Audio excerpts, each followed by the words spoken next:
Tuhan,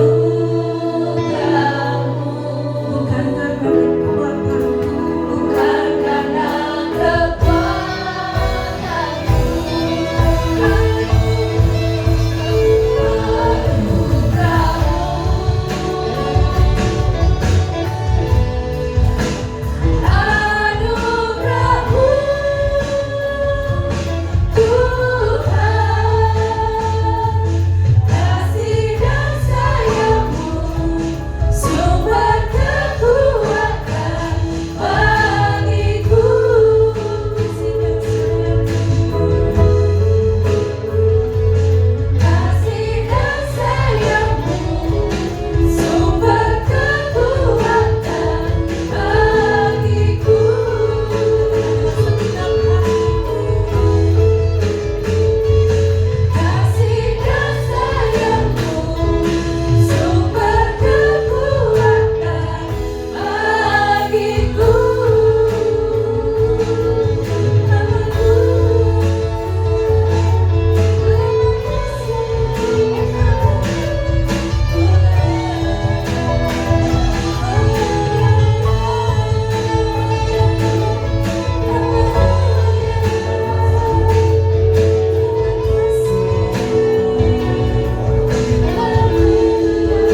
jiwamu dan menyenangkan hatimu saja. Terima kasih Tuhan Yesus, di dalam nama Tuhan Yesus. Amin. Berikan kemuliaan sekalian bagi Tuhan. Mari jemaat saya undang bagi berdiri. Kita mau bersorak-sorai, besarkan namanya Tuhan. Ya Tuhan yang ajaib.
Firman yang menerangi setiap jalan kita. Yang percaya sama-sama katakan amin. Amin. Kebenaran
Puji nama Tuhan.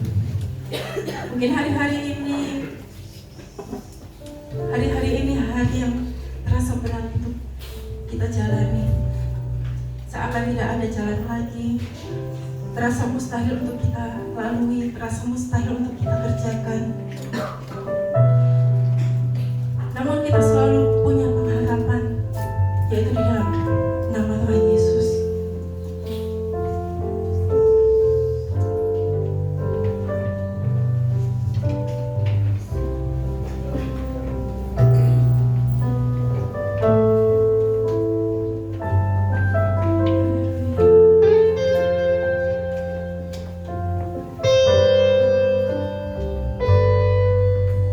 Saat ku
firman-Mu Tuhan. Biar Engkau Tuhan yang memberikan kami fokus Tuhan untuk mendengarkan firman-Mu Tuhan. Biar firman-Mu Tuhan boleh menguatkan hati kami, menguatkan kami yang lemah Tuhan, memberikan penghiburan, memberikan kelegaan untuk setiap kami Tuhan yang ada di tempat ini. Terima kasih Tuhan Yesus, Engkau urapi hamba-Mu yang akan menyampaikan Tuhan, Pastor Yuni Tuhan, untuk menyampaikan firman Tuhan. Di dalam nama Tuhan Yesus kami serahkan ke dalam tangan-Mu. Amin. Amin.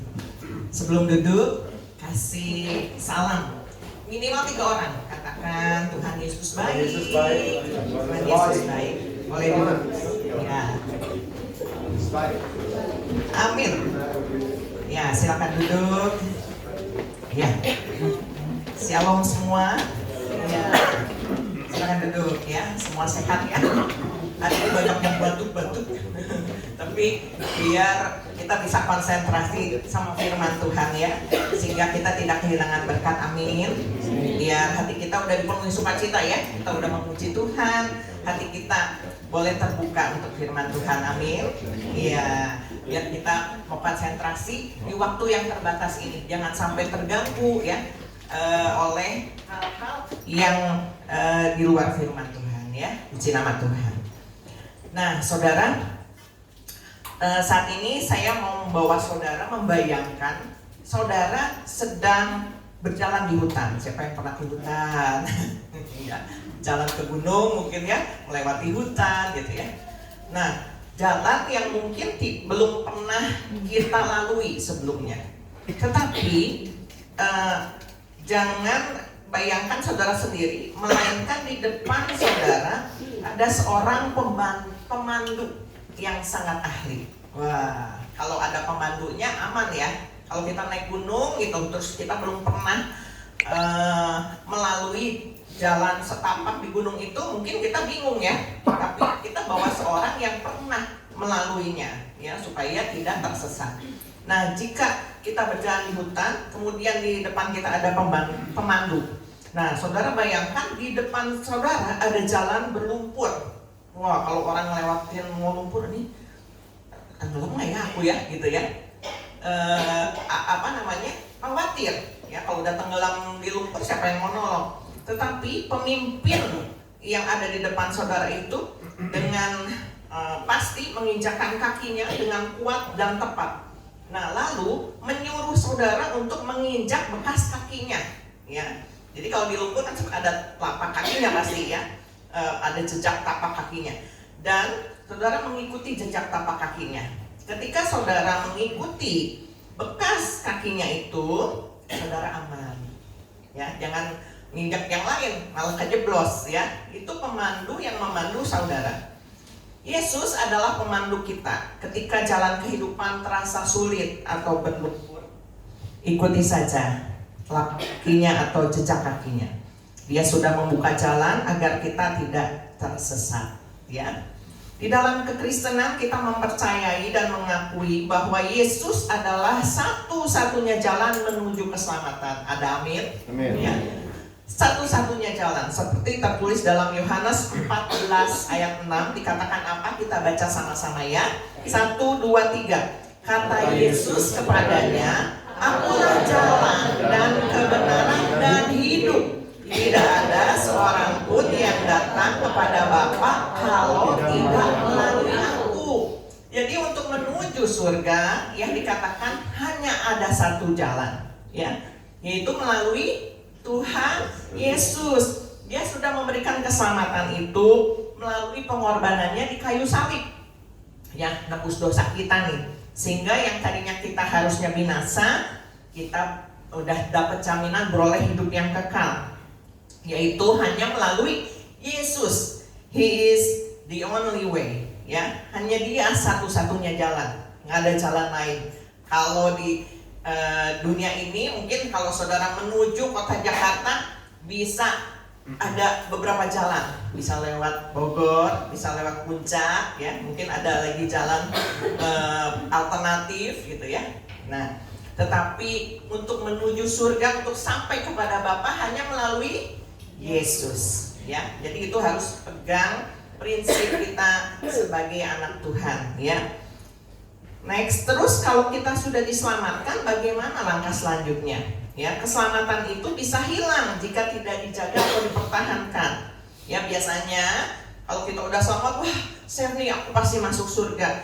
Keselamatan itu baru kuncinya, tapi harus dijaga supaya nggak hilang. Ya, lalu apa kata firman Tuhan?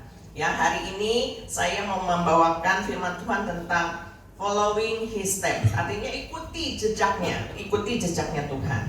Di dalam 1 Petrus 2 ayat 21 dikatakan, kita baca sama-sama sekali lagi, 1, 2, 3. Sebab untuk itulah kamu dipanggil, karena Kristus pun telah menderita untuk kamu dan telah meninggalkan teladan bagimu, supaya kamu mengikuti jejaknya. Nah, selama Tuhan Yesus hidup di dalam dunia ini, dikatakan kita mungkin nggak pernah membaca ceritanya waktu Tuhan Yesus lagi kecil, tetapi saya percaya bahwa sebagai utusan Tuhan, dikatakan sejak kecil pun Tuhan Yesus menjaga kehidupannya, ya, karena dia dikatakan dia Tuhan, tapi dia sekaligus manusia. Di dalam kemanusiaannya di dalam dunia ini, dia terus dikatakan melakukan kehendak Bapaknya. Sampai ketika dia mulai melayani, dikatakan hidupnya diperuntukkan hanya untuk manusia. Dikatakan dia mewartakan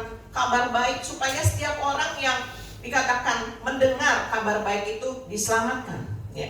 Dan dikatakan Kristus itu menderita untuk kamu, untuk kita semua, untuk saudara dan saya, ya. Dan dia telah meninggalkan teladan. Nah, teladan inilah yang harus kita ikuti, ya, mengikuti jejaknya.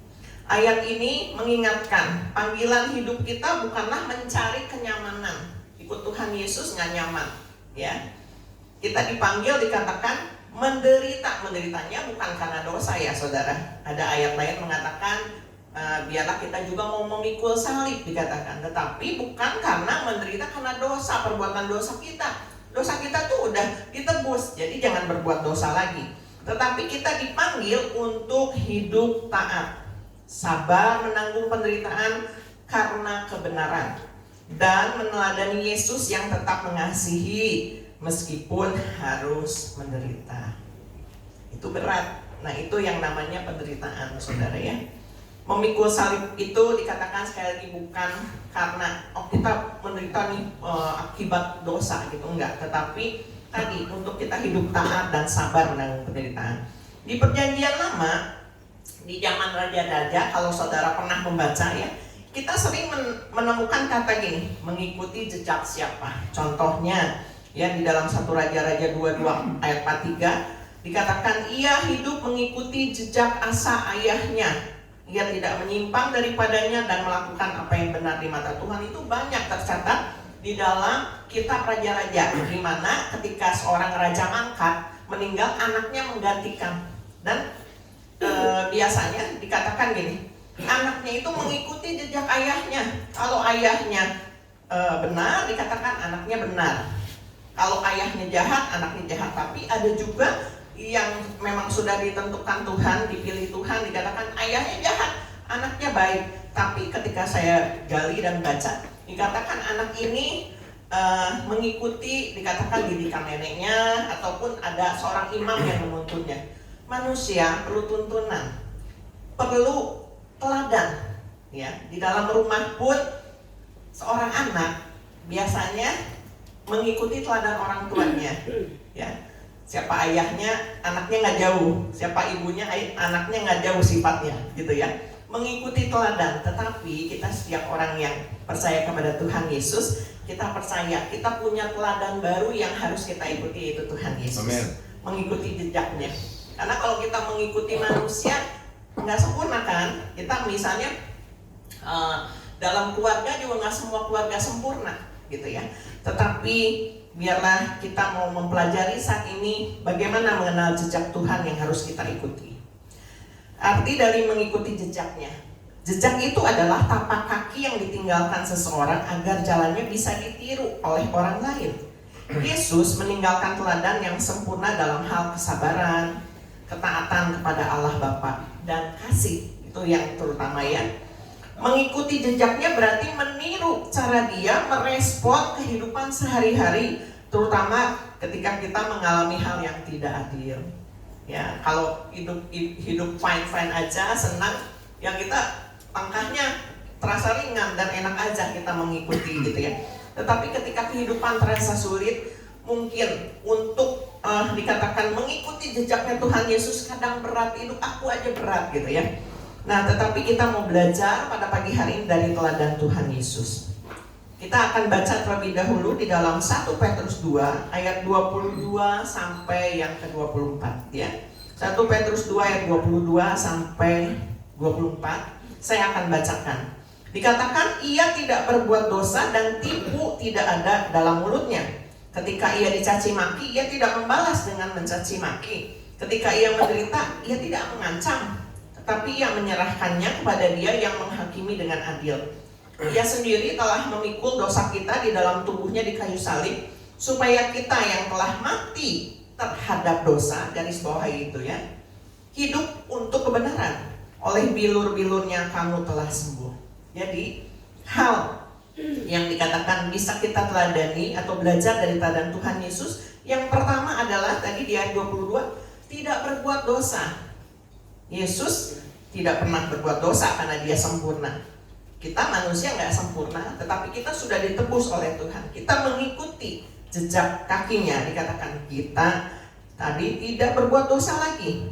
Ya, kita harus hidup jujur dan benar di hadapan Tuhan dan sesama.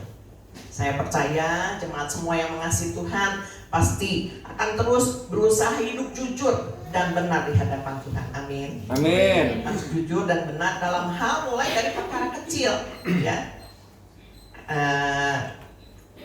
Banyak saat ini kasus-kasus korupsi ya terjadi dan diungkapkan.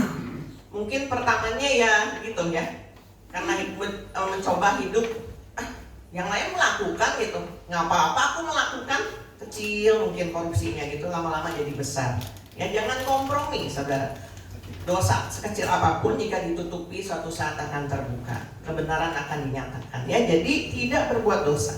Yang kedua, tidak membalas kejahatan. Ya, ketika Yesus dicaci maki, Ia nggak ngebalas. Bagaimana kalau kita dicaci maki sama orang, kita nggak merasa salah. Biasanya kita langsung punya tameng, dibalas lagi gitu ya. Enak aja nyaci maki gue gitu ya, balas lagi gitu ya. Tetapi Tuhan mengajarkan supaya kita tidak membalas kejahatan. Ketika disiksa, Ia tidak mengancam. Bayangkan ya, penderitaan Tuhan Yesus nggak usah kita nggak nonton lagi, kita juga udah bisa bayangkan bagaimana penderitaan Dia untuk kita semua. Tapi Dia nggak mengancam, malah mendoakan orang yang sudah menyiksanya, ampuni mereka. Bayangkan saudara, kalau kita disakiti, ya, mungkin kita nggak dirajam seperti Tuhan Yesus, tapi hati kita sakit gitu, terasa pedih, pahit gitu. Tapi Tuhan mengajarkan jangan balas dengan kejahatan, tapi ampuni orang yang sudah menyakiti kamu. Ya, ketika kita melepaskan pengampunan, kita memberkati hidup kita sendiri loh saudara.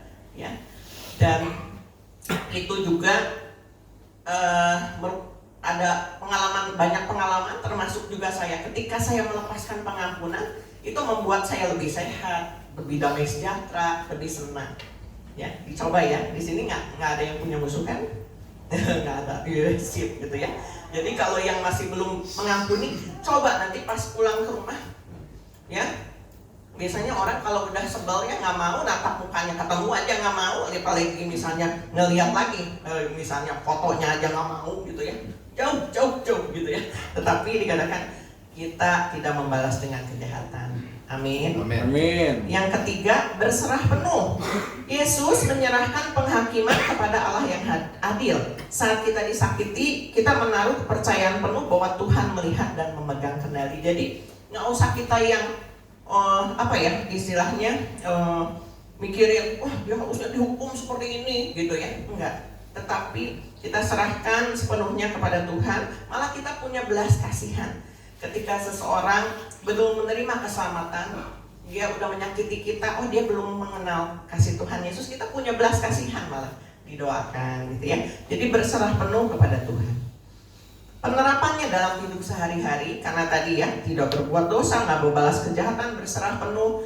Kayaknya untuk situasi yang saat ini juga kehidupan makin sulit, agak susah ya. Tetapi kita percaya dengan kasih Tuhan kita mampu melewati hari-hari saat ini. Yang dikatakan dolar ya, tapi kemarin juga makin naik, tapi ada penurunan.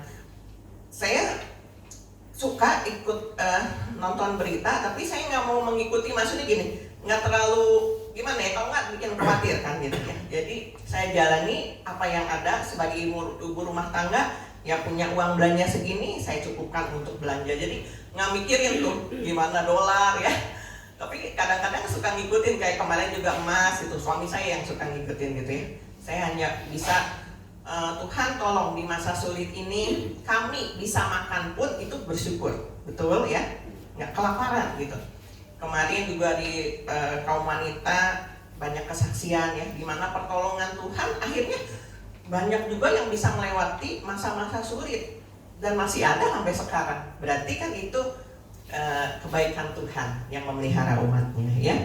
Nah, di dalam 1 Petrus 2 ayat 25 katakan apa? Sebab dahulu kamu sesat seperti domba, tetapi sekarang kamu telah kembali kepada gembala dan pemelihara jiwamu. Ya, jadi dikatakan kita ini sudah diselamatkan sekali lagi, dan kita kembali kepada gembala dan pemelihara jiwamu. Yesus adalah gembala yang baik. Ya, kita harus mengikuti gembala yang benar dikatakan. Jangan gembala yang salah ataupun dunia ini. Ya, dunia ini akan lenyap dengan segala keinginannya. Di dalam Mazmur 23 juga bicara tentang Tuhan adalah gembalaku, menggambarkan bahwa jika kita mengikuti sang gembala, maka jaminan dalam Mazmur 23 ini akan menjadi bagian kita. Ya. Apa saja yang kita bisa terapkan di dalam kehidupan kita sehari-hari? Yang pertama, menolak untuk khawatir dan memilih cukup. Ya, itu tertulis dalam Mazmur 23 ayat 1. Tuhan adalah gembalaku, takkan kekurangan aku. Mungkin semua jemaat tahu tentang Mazmur 23 ini. Mungkin sebagian besar juga hafal ayat-ayatnya, cuma 6 ayat. Yang pertama dikatakan, Tuhan adalah gembalaku, takkan kekurangan aku. Mengikuti jejak gembala berarti kita belajar mempercayakan pasokan hidup kita kepadanya. Di tengah kondisi yang mungkin lagi kurang, atau tabungan lagi dikit nih, menipis atau nggak ada gitu, tetap ikuti jejaknya. Deklarasikan iman setiap pagi. Katakan, Tuhan Yesus adalah gembalaku, hari ini keluargaku tidak akan kekurangan. Jadi deklarasikan. Suami saya juga kalau berdoa pagi-pagi gitu disebut satu-satu ya. Nah, anggota keluarganya, juga jemaat yang mau didoakan akan sehat. Jadi diucapkan, dideklarasikan gitu ya. Nah, itu yang pertama, menolak untuk khawatir, walaupun keadaan saat ini bisa membuat kita khawatir loh ya. Gimana nih? Kayak kemarin juga ada kesaksiannya, butuh beras, nggak bisa makan gitu. Tetapi menolak untuk khawatir dan memilih untuk percaya kepada Tuhan. Ya sudah, ada yang kirim beras ya. Bahkan kemarin kesaksian, Ibu Cincin nggak hadir ya hari ini. Tiba-tiba ada yang kirim beras 1 karung. Itu kan luar biasa gitu ya. Jadi Tuhan punya cara. Kita yang penting ikuti aja jejaknya gitu ya. Yang kedua, mengikuti tuntunannya ke tempat peristirahatan. Ya, tiap orang juga butuh istirahat, betul. Kadang kita udah kerja seharian capek, jangan sehari jeput bekerja, kita juga butuh istirahat ya. Mazmur 23 ayat 2-3 dikatakan, Ia memberikan aku di padang yang berumpun hijau, Ia menuntun aku di jalan yang benar. Ya, itu adalah tempat peristirahatan. Ya, saat kita beribadah seperti ini adalah waktu kita bersama dengan Tuhan. Jadi jangan dilewatkan. Ada berapa banyak orang yang melewatkan, memilih untuk mengikuti jejak yang lain, padahal bisa untuk datang. Kecuali misalnya yang sering kali kami bilang ya, udah nggak bisa bangun dari tempat tidur atau hal yang mendesak gitu sehingga nggak bisa ibadah. Tetapi hatinya, kita lihat hatinya untuk Tuhan. Ini adalah waktunya rest bersama dengan Tuhan ya. Seekor domba tidak pernah tahu di mana ada rumput hijau. Ia hanya mengikuti langkah kaki gembalanya. Ketika lelah memikirkan mungkin kehidupan, biaya-biaya yang harus dikeluarkan atau cicilan-cicilan yang harus dibayar, Jejak yang harus diikuti adalah masuk ke dalam ketenangan atau peristirahatan, ya. Jangan mengambil keputusan dengan panik sehingga akhirnya mengambil keputusan yang salah. Izinkan Tuhan menuntun pikiran kita dengan hikmat-Nya yang tenang. Ambil waktu untuk berdoa, ambil waktu untuk beribadah di tengah segala hal yang mungkin pada saat ini kita kayak tadi ya, ada kebutuhan yang mendesak. Mengikuti ketuntunan ke tempat peristirahatan. Yang ketiga, tetap melangkah walaupun di lembah kelam, dikatakan Mazmur 23 ayat 4. Sekalipun aku berjalan dalam lembah kekelaman, aku gak takut bahaya sebab Engkau besertaku. Kebanyakan orang gak mau masuk ke dalam lembah kekelaman. Kehidupan ini seperti roda yang berputar, kadang kita di atas, kadang kita di bawah, dikatakan. Lembah kekelaman adalah seperti titik terendah. Mungkin terendah ketika kita mengalami kurang secara finansial, ataupun mungkin dalam keadaan sakit. Kita merasakan saat ini kita ada dalam titik terendah. Tapi itu bukan juga sebagai tanda kita tersesat. Selama kita dikatakan mengikuti jejaknya, mengikuti kebenaran firman Tuhan, gembala kita akan menuntun kita melewati lembah itu untuk menuju kepada rumput yang hijau, ya, ke tempat yang lebih tinggi. Mengikuti jejaknya di lembah kelam berarti kita tetap berjalan maju, jangan mundur, dikatakan, nggak boleh berhenti. Ya, ketika kita melewati proses, diizinkan melewati proses. Kemarin ini juga di hari Jumat kita sharing tentang kisah Ayub. Tidak ada seorang pun di dalam dunia ini mungkin mau seperti Ayub, tetapi terkadang Tuhan izinkan melalui proses seperti Ayub. Dikatakan Ayub orang saleh, tetapi dia juga dicobai oleh iblis. Ya, mungkin saat ini kita sedang ada dalam lembah, ada di padang gurun, tetaplah melangkah, jangan berhenti. Pastikan kita mengikuti jejak gembala kita, amin. Ya, karena dikatakan ada perlindungan Tuhan, ada penyertaan Tuhan sekalipun kita di dalam kekelaman. Tanda kutip, bukan melakukan dosa sekali lagi ya, tapi ketika kita diizinkan melalui proses, tetaplah maju. Otoritas dan perlindungan Tuhanlah yang menjaga kita. Yang keempat, percaya pada penyediaan Tuhan bahkan di hadapan para lawan kita. Mazmur 23 ayat 5 katakan, Engkau menyediakan hidangan bagiku di hadapan lawanku. Lawan kita mungkin saat ini ada tagihan utang, ada perasaan bersalah, ada ketakutan akan masa depan. Mengikuti jejak Tuhan berarti kita tetap bisa makan dengan tenang, bersyukur dan bersukacita di tengah kepungan masalah, karena kita tahu Tuhan sedang mempersiapkan mujizat. Amin. Ya. Amin. Jadi tadi ketenangan itu perlu, dan kita harus mengucap syukur. Ikuti aja jejak Tuhan. Saat kita difitnah atau diperlakukan tidak adil, cobalah untuk tidak membalas. Tunjukkan respon yang baik dan damai. Justru kita yang memberi damai, kita yang nyapa dulu gitu. Ya. Ini adalah cara kita memancarkan karakter Kristus. Ketika saat menderita, melakukan kebenaran itu terpuji di mata Allah. Jadi ingatlah, Tuhan Yesus juga pernah menderita bagi kita, dan Dia akan memberikan kita kekuatan untuk melewatinya. Ikutilah jejaknya. Dalam Ayub 23 ayat 11 dan 12 katakan apa? Kita baca sama-sama ya. Ayub 23 ayat 11 dan 12. 1, 2, 3. Kakiku tetap mengikuti jejaknya, aku menuruti jalannya dan tidak menyimpang. Perintah dari bibirnya tidak kulanggar, dalam sanubariku kusimpan ucapan mulutnya. Jadi tetap pegang firman-Nya. Itu adalah kunci juga mengikuti jejak. Dikatakan jangan menyimpang. Ketika proses kehidupan itu menghimpit kita, kadang kita mungkin ingin marah, ingin caci maki, disakiti kita pengen bales gitu ya. Tapi dikatakan jangan menyimpang, ikuti aja jejaknya. Ya, perintah bibirnya tidak kulanggar. Mazmur 17 ayat 5 dikatakan apa? Langkahku tetap mengikuti jejakmu, kakiku tidak goyang, ya.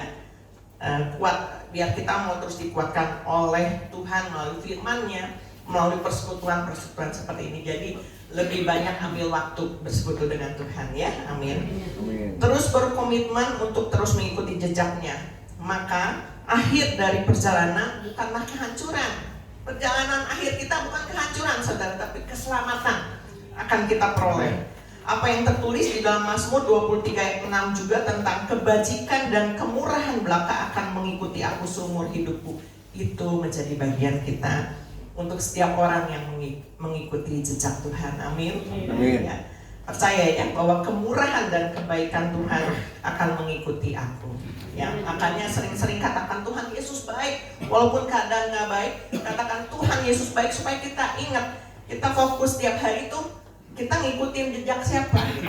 Jadi ketika kita bangun, kita mengucap syukur kepada Tuhan, itu adalah juga bukti bahwa kita mulai mengikuti terus jejak Tuhan, jangan menyimpang. Puji Tuhan, biarlah firman Tuhan pada pagi hari ini boleh menguatkan kita. Saya undang para pelayan Tuhan untuk kita. Jadi apapun proses yang pada saat ini kita jalani, jangan goyah, tetapkan langkah kakimu untuk mengikuti jejaknya Tuhan, yaitu kebenaran firman Tuhan. Ya, baca firman Tuhan tiap hari. Saya pun masih terus dikuatkan ketika keadaan mempengaruhi pikiran kita mungkin ya. Pada saat kita takut, khawatir, ada hal yang dipikirkan, berserah penuh sama Tuhan. Biar Dia yang pegang kendali, bukan kita yang kendaliin Tuhan, tapi Tuhan yang menuntun kita. Puji nama Tuhan. Biarlah Dia terus berjalan di muka kita dan kita terus menyatakan bahwa Yesus adalah kebenaran. Ya, itu prinsip hidup kita. He is the only way. Dia adalah satu-satunya jalan. Jangan mengikuti jejak yang lain, jejak kaki Kristus yang kita ikuti. Ikuti teladan Tuhan Yesus sampai kita masuk ke tanah perjanjian surga. Bahkan jejak-jejak yang ditinggalkan itu akan menghasilkan sesuatu yang baik untuk kehidupan kita. Bukan kekeringan, bukan kemiskinan, tetapi kita akan terus diperkaya di dalam kerendahan hatian, ketaatan, damai, sukacita abadi, sehingga tidak dipengaruhi oleh dunia ini. Kita ada di dalam penyertaan Tuhan dan penyediaan Tuhan. Amin. Haleluya. Kita angkat pujian ini.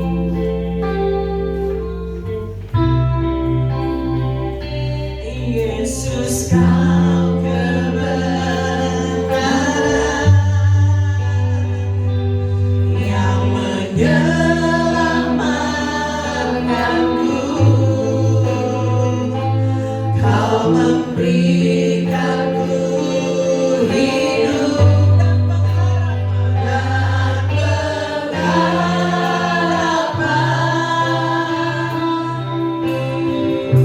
Ku ikut kehendakmu,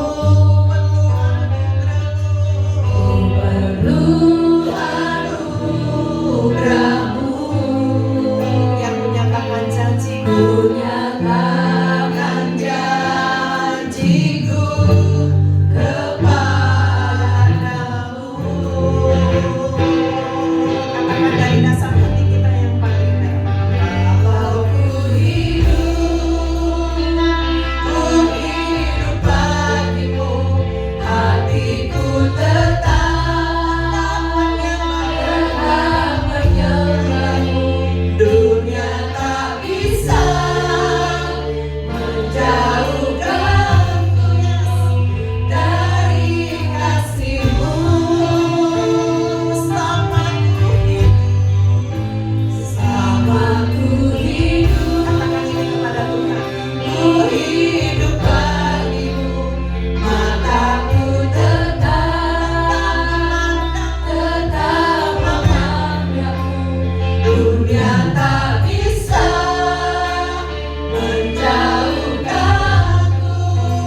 panjang, penuh liku Tuhan Yesus. Tetapi satu hal yang kami boleh tanamkan di hati, biar kami terus mengikuti jejak Tuhan, mengikuti teladan Tuhan, tidak mengikuti jejak manusia ataupun apapun yang ada di dalam dunia ini. Di dalam dunia ini permasalahan mungkin boleh datang silih berganti. Apapun yang dialami jemaatku pada saat ini, mungkin sakit, penyakit, keadaan finansial ataupun hal lainnya, biar Tuhan ajar kami untuk berserah kepada Tuhan sepenuhnya. Kami tetap melakukan kebenaran firman-Mu, tidak membalas kejahatan, tidak lagi juga kecewa Tuhan Yesus, tetapi kami mau bersyukur Tuhan Yesus dan menyatakan tiap hari bahwa kami tidak pernah kekurangan karena Tuhan menjamin kehidupan kami. Tuhan akan menuntun kami ke padang yang berumput hijau, ke air yang tenang. Biarlah Tuhan kedamaian, kebahagiaan dan ketenangan itu ada di dalam setiap hati jemaat-Mu Tuhan Yesus, sehingga mereka bisa terus melangkah walaupun di dalam lembah kekelaman. Tetapi kami percaya Tuhan sudah mempersiapkan kami, menyediakan apa yang kami perlukan Tuhan Yesus. Kami tidak usah khawatir, tetapi biarlah kami tahu bahwa penyertaan Tuhan sempurna. Biarlah Tuhan Kau yang mengatur dan memegang kendali kehidupan kami. Terima kasih Tuhan. Ajar kami untuk terus taat dan rendah hati. Biarlah Tuhan Yesus, kami percaya bahwa proses yang dialami ini untuk membuat karakter kami juga semakin kuat. Teguhkan kami, teguhkan iman kami. Terima kasih Tuhan, terpujilah nama-Mu. Kami percaya Tuhan akan memberkati setiap jemaat-Mu, tua, muda, sampai anak-anak kami. Mereka ada dalam perlindungan Tuhan. Terima kasih Tuhan, terpujilah nama-Mu. Di dalam nama Tuhan Yesus kami bersyukur dan berdoa. Haleluya. Katakan yang percaya, amin. Silakan duduk.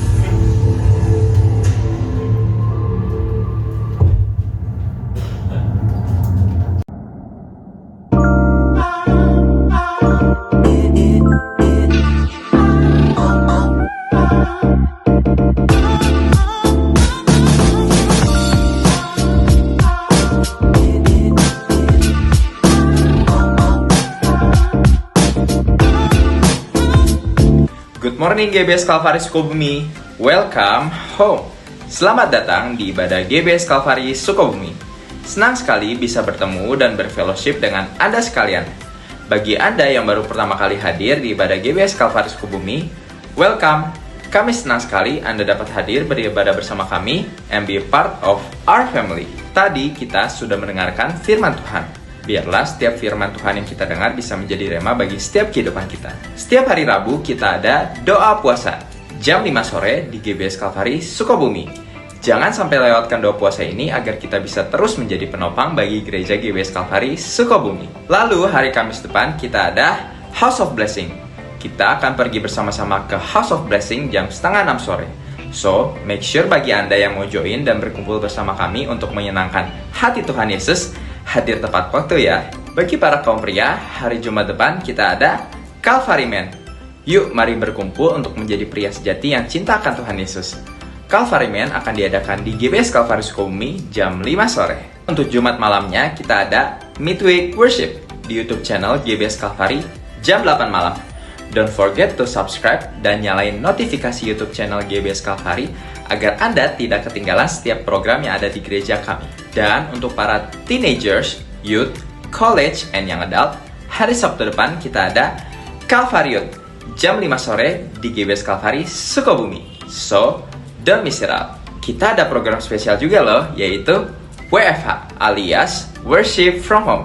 Setiap hari Senin sampai Jumat jam 4 subuh via Google Meet. Yuk buruan join WFH ini agar kita bisa terus mengawali hari kita bersama Tuhan Yesus. Setiap hari Minggu kita ada ibadah raya jam 8 pagi di GBS Calvary Sukabumi lantai 1 dan lantai 2. Dan juga Calvary Kids di lantai 3. Yang tentunya kita akan bertemu, berkumpul bersama untuk memuji Tuhan dan mendengarkan firman-Nya.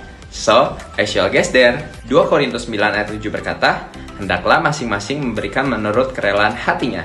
Jangan dengan sedih hati atau karena paksaan, sebab Allah mengasihi orang yang memberi dengan sukacita. Bukan tentang seberapa besar pemberian itu, tetapi seberapa besar hati yang memberikannya. Bagi Anda yang ingin memberikan persembahan atau persepuluhan kepada Tuhan melalui gereja GBS Calvary Sukabumi, Anda dapat scan QR berikut.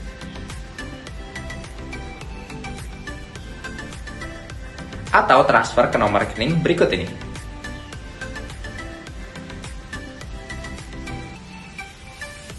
atau dapat memberikan persembahan secara langsung melalui kantong persembahan yang akan diedarkan. Selamat memberi. Follow Instagram @gbskalvarisukabumi untuk mengetahui lebih banyak kegiatan yang ada di gereja kami. Jangan lewatkan kesempatan untuk tumbuh dalam iman dan komunitas. Ingat, bersama Kristus kita lebih kuat. That's all for today. Thank you for watching what's on GBS Kalvari Sukabumi this week. Have an amazing Sunday and Jesus bless you.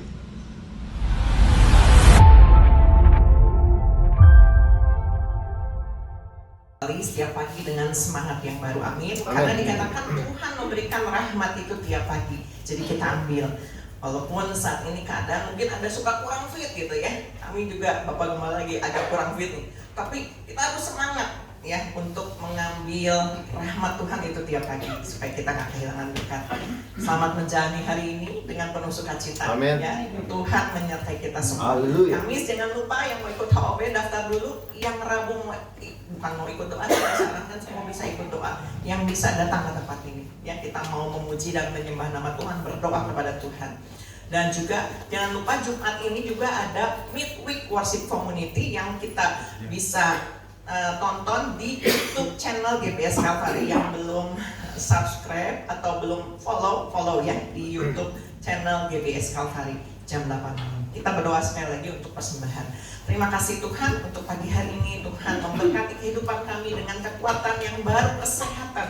Kami tetap bersyukur. Kami tidak mau Tuhan Yesus dipengaruhi oleh keadaan. Mungkin secara fisik kami pada saat ini ada yang kurang enak badan, Tuhan Yesus, ada yang sakit, tapi di dalam nama Tuhan Yesus, Tuhan memberikan kesembuhan sempurna buat kami. Tuhan memberikan kesehatan, sehingga dengan tubuh yang Tuhan Yesus yang baru, Tuhan berikan kesehatan. Kami bisa menjalani aktivitas hari ini. Kami mau bersuka cita. Kami menolak untuk khawatir. Kami menolak untuk sakit di dalam nama Yesus. Tapi Tuhan akan memberikan kesegaran baru. Sebentar kami akan memberikan persembahan. Tuhan, biar kami memberikan juga dengan penuh sukacita. Sehingga apa yang kami tabur, kami percaya kami akan menuainya. Biarlah Tuhan Yesus, uang-uang yang mati ini dapat dipakai untuk pekerjaan pelayanan di tempat ini. Tuhan Yesus sudah memberkati banyak orang. Di dalam nama Tuhan Yesus kami siap memberi. Haleluya.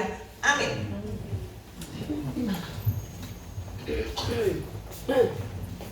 Puji nama Tuhan, tiba saatnya kita memberikan yang terbaik, berikan dengan bersukacita.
karena Engkau begitu luar biasa. Dan pada saat ini Tuhan Yesus, kami percaya Engkau sudah memberkati kami. Hari ini merupakan hari Minggu yang penuh dengan berkat Tuhan, penuh dengan kebaikan Tuhan. Kami percaya yang datang dengan sakit penyakit sudah disembuhkan oleh Tuhan, sudah dipulihkan keadaan tubuhnya, sehingga kami besok, kami hari ini menyiapkan untuk hari besok yang penuh dengan semangat. Dan kami percaya Bapa, kemuliaan Tuhan, perkara-perkara ajaib akan terjadi dalam kehidupan kami. Kami yang datang dengan semua pergumulan kami, dengan masalah-masalah kami. Kami tahu Tuhan tidak pernah tinggal diam. Engkau selalu menjawab doa kami tepat pada waktu-Mu Tuhan Yesus. Kami tinggal menunggu waktu-Mu Tuhan Yesus yang terbaik. Dan kami percaya ketika Tuhan menjawab doa kami, itu yang terbaik untuk kami. Terima kasih Bapak. Kami juga yang datang mengikuti ibadah online pada hari ini, kami semua sudah diberkati oleh Tuhan. Kami sudah disembuhkan, kami sudah dipulihkan. Hidup kami berubah karena kami mengikuti jejak Tuhan Yesus. Dan kami tidak perlu khawatir lagi, karena Engkau menyertai kami dan Engkau memberikan penyediaan buat kami yang selalu cukup, bahkan berlimpah-limpah dalam kehidupan kami. Terima kasih Bapak, kami punya Tuhan yang luar biasa di dalam kehidupan kami. Terima kasih Bapak, terpuji nama Yesus dari kekal sampai kekal. Saudaraku, mari kita angkat tangan kita. Saudaraku, terimalah berkat yang besar dari surga. Berkat dari Allah Bapa, Allah Putra dan Allah Roh Kudus akan memberkati hidup nikahmu, memberkati keluargamu, memberkati kesehatanmu, memberkati pekerjaan dan hasil kerjamu. Mulai dari pagi hari ini sampai Tuhan Yesus datang kembali di awan-awan yang permanen. Terima berkat itu di dalam nama